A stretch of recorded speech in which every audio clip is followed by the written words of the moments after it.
আমার কোনো মূল্য আছে? আমার কোনো দাম আছে? কিসের আমার দাম, কিসের আমার মূল্য? আমার কোনো মূল্যই নেই। কিসের মূল্য আছে? কোনো মূল্য নেই। আমার যদি ঈমান থাকে তাহলে আমার মূল্য আছে মরার পরে। দুনিয়ায় মূল্য দিয়ে কোনো উপকার নেই। দুনিয়ায় কে মূল্য দিল কে না দিল এটা দেখার কোনো বিষয়ই নয়।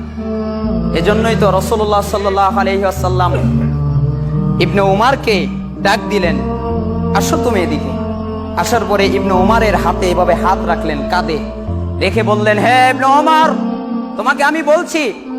আখাযা রাসূলুল্লাহ সাল্লাল্লাহু আলাইহি ওয়াসাল্লাম বিমানকিবি ওয়াকাল, রাসূল সাল্লাল্লাহু আলাইহি ওয়াসাল্লাম ইবনে উমারের কাঁধে হাত রাখলেন, রাখার পরে বললেন, হে উমার, কুন ফিদ দুনিয়া ইবনে উমার কুন ফিদ দুনিয়া কাআন্নাকা গরীবুন আও আবিরু সাবিল। তুমি দুনিয়াতে এমন ভাবে থাকবে যেন তুমি আগন্তুক, মুসাফির।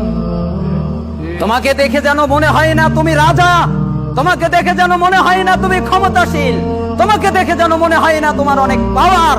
তোমাকে দেখলে মনে হবে তুমি পথচারী, তুমি মুসাফির, তোমার কোনো ক্ষমতাই নেই। আরে আমি মুসাফির, সফর করেছি, এক জায়গায় থেকে সফর করে এখানে এসেছি, আবার সফর করে এখান থেকে চলে যাব। হে আব্দুল্লাহ, এটা তুমি মনে রাখবে। তখন ইবনে ওমর বলতেন, ইযা আমসাইতা ফালা তানতাযিরি সাবাহ ওয়াইদা আসবাহতা ফালা তানতাযিরিল মাসা ওয়া কুন মিন সিহাতিকা লিমারাদিক ওয়া মিন হায়াতিকা লিমাউতিক।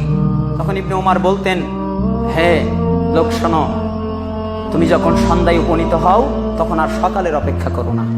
তুমি যখন সকালে উপনীত হও তখন আর সন্ধ্যার অপেক্ষা করো না। তুমি যখন সুস্থ থাকো তখন অসুস্থ হওয়ার আগেই তুমি তোমার প্রস্তুতি নাও। তুমি যখন জীবিত আছো মরে যাওয়ার আগেই তুমি তোমার প্রস্তুতি নিয়ে নাও। দেখেছেন বাক্য কত কঠিন। সহিহ বুখারী 6416 নম্বর হাদিস। রাসূলুল্লাহ সাল্লাল্লাহু আলাইহি ওয়াসাল্লাম এক বাক্য বললেন, আর আব্দুল্লাহ আর এক বাক্য বললেন। আব্দুল্লাহ ইবনে উমর তিনি আর এক বাক্য বললেন যে যখন সন্ধ্যায় থাকো তখন আর সকালের অপেক্ষা করো না। তুমি তো সকাল পাবে কিনা এটা তোমার জানা নেই। তোমার চিন্তা এটা নয়, তোমার চিন্তা সকালে যাওয়া নয়, তোমার চিন্তা সকালে কিছু করার নয়। তোমার চিন্তা এখন, তুমি এখন চিন্তা করবে, এখন তুমি প্রস্তুতি নেবে, এখন তুমি প্রস্তুতি নিয়ে আল্লাহর সামনে দাঁড়াতে হবে। এর প্রস্তুতি নিয়ে নাও, কারণ তোমার জানা নেই কখন তোমার মৃত্যু এসে যায়। আমাদের কোনো বরত্ব আছে? আবু যর রাদিয়াল্লাহু আনহুর ঘরে কিছু সাহাবী প্রবেশ করলেন। আবু যর রাদিয়াল্লাহু আনহুর ঘরে প্রবেশ করার পরে দেখে আবু যর রাদিয়াল্লাহু আনহুর ঘরে কিছু নাই। কিছু নাই মানে কি? একটা মশক আছে যার ভিতরে পানি থাকে, ওই মশক থেকে পানি ঢেলে, আর একটা পাত্র আছে মাটির বা ইসের, ওই পাত্রের ভিতরে তিনি পানি নিয়ে পানি খান। এটা হচ্ছে তার আসবাবপত্র। আর একটা বিছানোর জন্য মাদুরি আছে, আর গায়ে দেওয়ার জন্য একটা কাপড়ের মতো মোটা জাতীয় কিছু আছে যা মানানসই না। তখন কিছু সাহাবী ঘরে ঢোকার পরে বললেন, হে আবু যর রাদিয়াল্লাহু আনহু, মনে হচ্ছে আপনাদের আলাদা আরেকটা ঘর আছে, তাই না? এই কারণে এই ঘরে কিছু নাই। তখন আবু যর বলছেন, না, ঘর এটাই, আলাদা আর কোনো ঘর নাই, এটাই ঘর। তখন বলছেন, তাহলে মাল সামানা কই? তখন বলে, মাল সামানা নেই, এগুলোই তো আমাদের মাল সামানা, এটাই তো আমাদের প্রয়োজন, আর তো কিছু প্রয়োজন নেই। তখন বলে, না, দুনিয়ায় চলতে গেলে কিছু তো মাল সামানার প্রয়োজন আছে, এগুলো থাকলে তো আর দোষের কিছু নাই।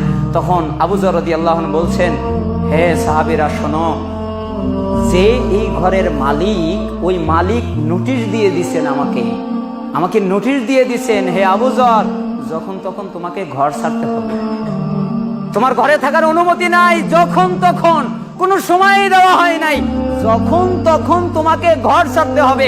ওই ভয়ে আমি আবু যর কিচ্ছু করিনি এই ঘরে। কেন? এই ঘরই তো আমার নয়, এখানে তো আমি থাকবোই না, এর জন্য আমি কিছু করিনি। আমার ঘর কোনটা? ওই আখিরাত হচ্ছে আমার ঘর। যা কামাইয়ের প্রয়োজন আমি সব ওই আখিরাতে রেখে দিয়েছি, ওইখানে আমি জমা করেছি, আমার আসবাবপত্র ওইখানে। দেখেছেন তাদের ঈমান।